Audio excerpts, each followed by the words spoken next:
There are two tempting illusions to avoid when we meditate on Simon of Cyrene and his carrying of the cross of Jesus on the way to Calvary.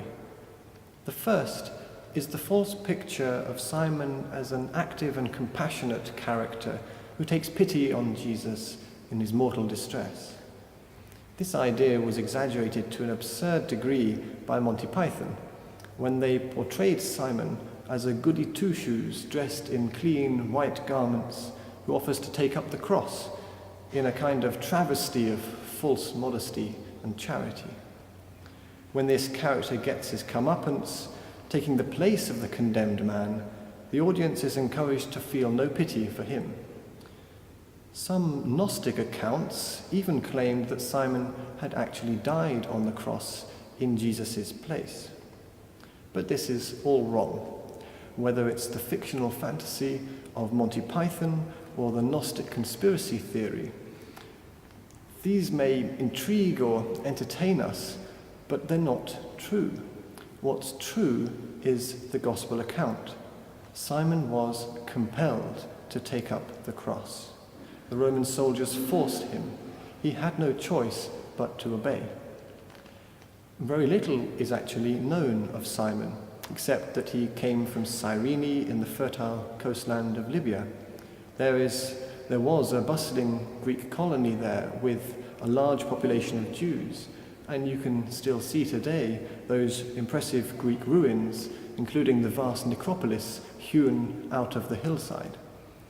Simon was probably a Jew himself, especially if he was in Jerusalem for the Passover to attend the Cyrenian synagogue there.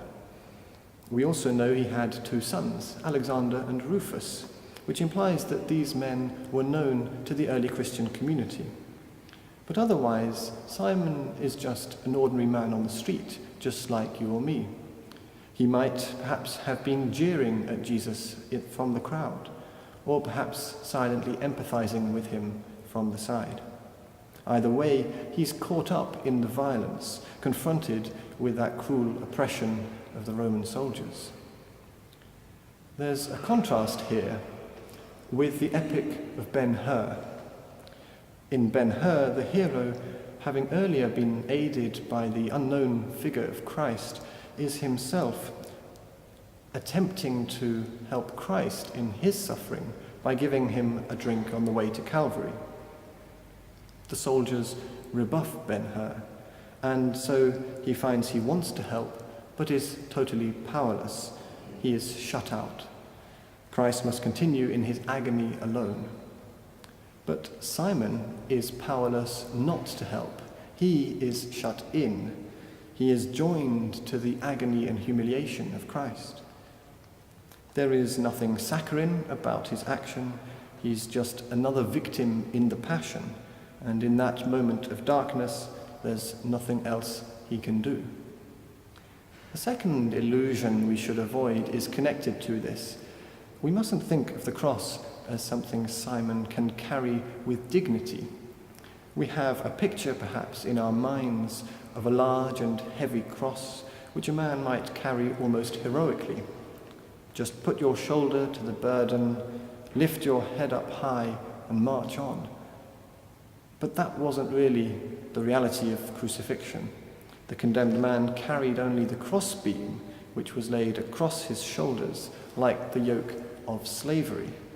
You cannot lift up a crossbeam with dignity. It weighs you down, forces your head and shoulders to bow under the pressure as you stagger slowly forwards. St. John's Gospel emphasizes that Jesus carries his own cross. The point of this is that it is an act of love, of sacrifice, willingly undertaken, because our Lord in his passion is taking upon himself the burden of all the sins of the world. He is the Paschal Lamb. But there's another reason for this. Jesus is showing us the way to salvation by giving us an example. He takes up his own cross to encourage us to take up our own.